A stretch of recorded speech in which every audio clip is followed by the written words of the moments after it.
with you a real life story that happened at our time. A man who went to the work in the Gulf countries, in Emirates, for years, 20 years. Very poor to begin with, he became wealthy.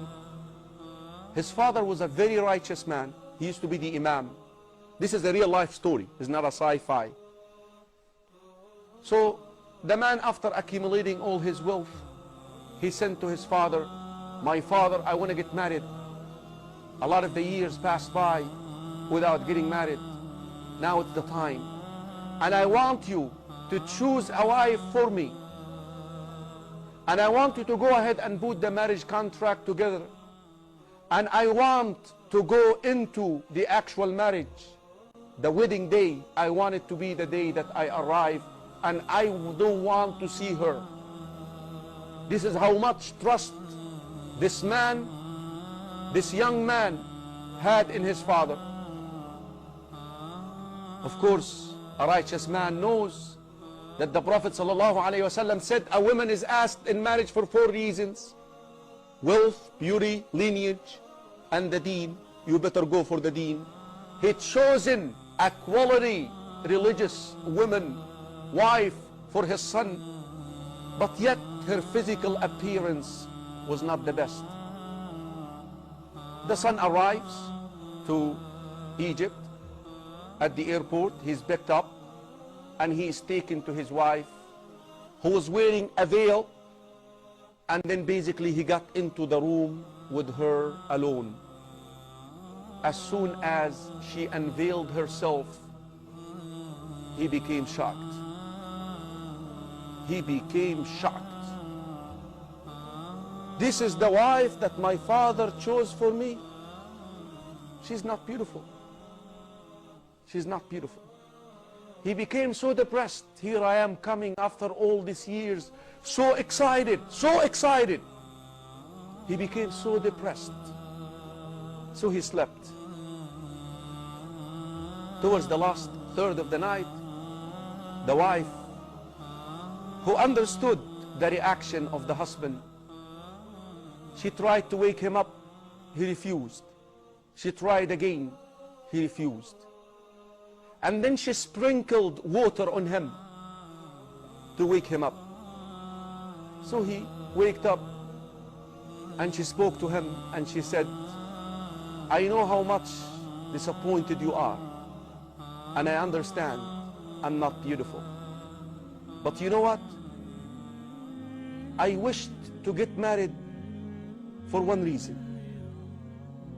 I wanted to implement the hadith of the Prophet ﷺ when he said, رحم الله رجلا, may Allah have mercy on a man who wakes up to pray at night, and then he would wake up his wife, and if she does not wake up, نضح عليها الماء, he would sprinkle water on her to wake up."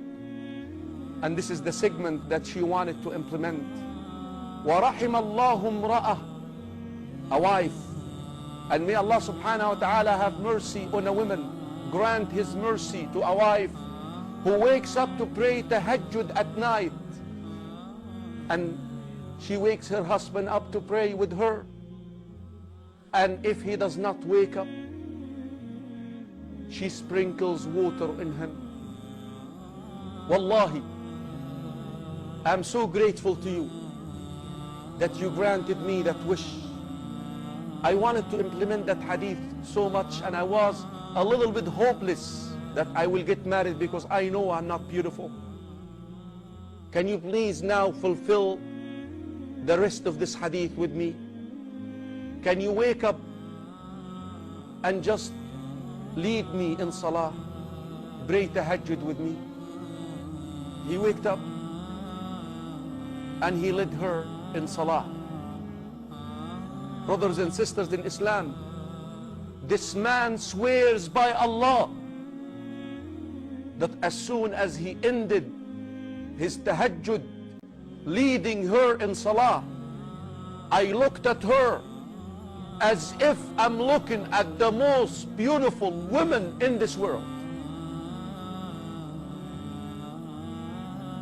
That's the way it goes, akhi. Don't be deceived by all these soap operas and movies. The love gets to the heart because of Allah. Allah can make you love your husband, but you and your husband obey Allah. Lead your wives in salah. Have your husbands lead you in salah at night.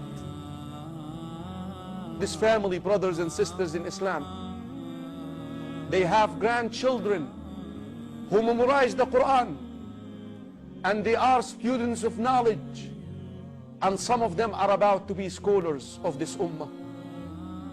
Brothers and sisters in Islam, don't compromise nor test the commands of Allah.